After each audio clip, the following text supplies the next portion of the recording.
সভা হয় কেন? মানুষের ভিতরে হেদায়েত আসে না, এরকম বলে না? এর কারণ আছে। আমরা হেদায়েতের নিয়তে শুনি না, মনোযোগ সহকারে শুনি না। আমাদের যেই ওয়াজ শোনার একটা খালেস নিয়ত আছে সেটা আমরা মানি না। ওয়াজ শুনতে হবে খালেস নিয়তে। কি নিয়তে ভাই? খালেস নিয়তে। হুজুরে যা কিছু বলবে একনিষ্ঠভাবে আল্লাহকে সন্তুষ্ট করার লক্ষ্যে, আমার আমলের মধ্যে যা কিছু ভুল ত্রুটি আছে সেগুলোকে সংশোধন করার লক্ষ্যেই ওয়াজ নসিহত শুনতে হবে। আমি জুমার মধ্যেও বলেছি, ওয়াজ নসিহত শোনার 4টা আদব আছে। 1 নাম্বার হচ্ছে নিয়তকে খালেস করা। তখন খলিফাতুল মুসলিমিন হযরত ওমর ফারুক রাদিয়াল্লাহু তাআলা আনহু বললেন, হে ছেলে তুমি শোনো, তোমার বাবা যা কিছু বলেছে তুমি কি তা স্বীকারোক্তি দাও? তখন ওই ব্যক্তি বলল, ওই ছেলেটা বলল, ইয়া খলিফাতুল মুসলিমিন হযরত ওমর, আপনি আমার আব্বার কথা শুনেছেন, আমার আব্বা যা বলেছে সব সঠিক। আমি আব্বার কথা শুনি না, আমি আম্মার কথা শুনি না। এখন শুনুন, বাবা মার উপরে ছেলে সন্তানের কি কিছু কর্তব্য নাই, নাকি ছেলে সন্তানে বাবা মার উপর কর্তব্য? বাবা মার খেদমত করতে হবে ছেলে সন্তান। তখন হযরত ওমর ফারুক রাদিয়াল্লাহু তাআলা আনহু 3টা হকের কথা বলেছেন। ও শুনো, ও বাবা শুনো। তখন হযরত ওমর ফারুক রাদিয়াল্লাহু তাআলা আনহু এর সামনে ছেলেটা বলল, তাহলে আমার কি কোনো কর্তব্য আছে? তখন ছেলেটি বললেন, তাহলে বলেন খলিফাতুল মুসলিমিন কি কি হক? 1 নাম্বার বলেছে, তোমার এক মা যাকে বিবাহ করেছে তোমার বাবা, একটা ভালো মেয়ে দেখে বিবাহ করতে হবে। 2 নাম্বার, তার একটা সুন্দর নাম রাখতে হবে। 3 নাম্বার, তাকে দ্বীনি শিক্ষায় শিক্ষিত করতে হবে, ধর্মীয় জ্ঞান শিক্ষা দিতে হবে।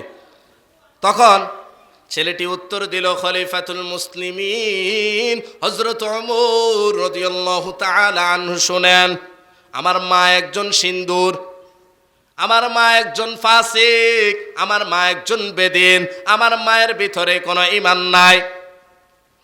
আমার নাম রাখছে হাফল, যার অর্থ হলো চামচিকা, চামচিকা। আর আমাকে ধর্মীয় কোনো শিক্ষা দেয় নাই। হযরত ওমর ফারুক রাদিয়াল্লাহু তাআলা আনহু ওই ছেলেটির কথা শুনে বাবাকে তাড়িয়ে দিলেন, তুমি ছেলের হক আদায় করো নাই, তুমি আবার ছেলে থেকে পাইবা। আবার কথা শুনুন, ও সমাজের লোকেরা, ও মা বোনেরা শুনুন, ও আমার বৃদ্ধ বাবারা, ও যুবক ভাইয়েরা শুনো। আল্লাহর নবী বলেন, তুমি যদি তোমার সন্তানাদি থেকে কিছু পাইতে চাও, তাহলে তোমার সন্তানাদিদের যে হক রয়েছে ওই হকগুলো আদায় করো। তোমার সন্তানাদিদের জ্ঞান শিক্ষা দাও। তোমার সন্তানাদিদেরকে এই সমস্ত নুরানি মক্তবের মধ্যে পাঠাইয়া কোরআনটাকে সহি করে দেওয়া তুমি একজন বাবা হিসাবে তোমার উপর ফরজ করে দেওয়া হয়েছে। আল্লাহর নবী সাল্লাল্লাহু আলাইহি ওয়াসাল্লাম বলে দিয়েছেন, যারা কোরআনে কারীমের হিফজ করাবে, সন্তানাদিদেরকে হাফেজ বানাবে, কাল কিয়ামতের ময়দানে ওই হাফেজে কোরআনকে বলা হবে, ও হাফেজ সাহেব, তোমার দুনিয়ার জিন্দেগির মধ্যে তোমার হিফজ শেষ করার পর মাদ্রাসা থেকে পাগড়ি প্রদান করেছে তোমার উস্তাদেরা, আজকে আমি তোমাদের মা বাবার মাথার উপর নূরের মুকুট পরিধান করাবো। অতএব যারা কোরআনে কারীমের হিফজ করেছে এবং সন্তানাদিদেরকে মাদ্রাসায় ভর্তি করিয়ে নিজেও কোরআন শিক্ষা করার চেষ্টা করেছে, সন্তানাদিদেরকেও কোরআনের শিক্ষা দেওয়ার জন্য চেষ্টা করেছে, কার যারা কোরআনের বিধিবিধান হুকুম আহকামগুলো মেনেছে চলেছে, আল্লাহর নবী বলেন, ইউকালু লিসাহিবিল কুরআন ওয়ারতাকি ওয়ারাত্তিল কামা কুনতা তুরাত্তিলু ফিদ দুনিয়া ফাইন্না মানজিলাকা ইনদা আখিরি আয়াতিন তাকরাউহা। আল্লাহর নবী বলেন, কিয়ামতের ময়দানে আল্লাহ পাক বলবেন, ও আমার উম্মত উম্মতেরা শুনো, ও আমার বান্দারা, তুমি দুনিয়ার জিন্দেগির মধ্যে কোরআনকে হেফজ করার জন্য, কোরআনকে পড়ার জন্য চেষ্টা করেছ, যেভাবে পড়েছো আজকেও সেভাবে পড়তে থাকো। তোমাদের মর্যাদা ওই স্থানে গিয়ে শেষ হবে যে স্থানে তোমরা তোমাদের পড়া শেষ করবে। সুবহানাল্লাহ।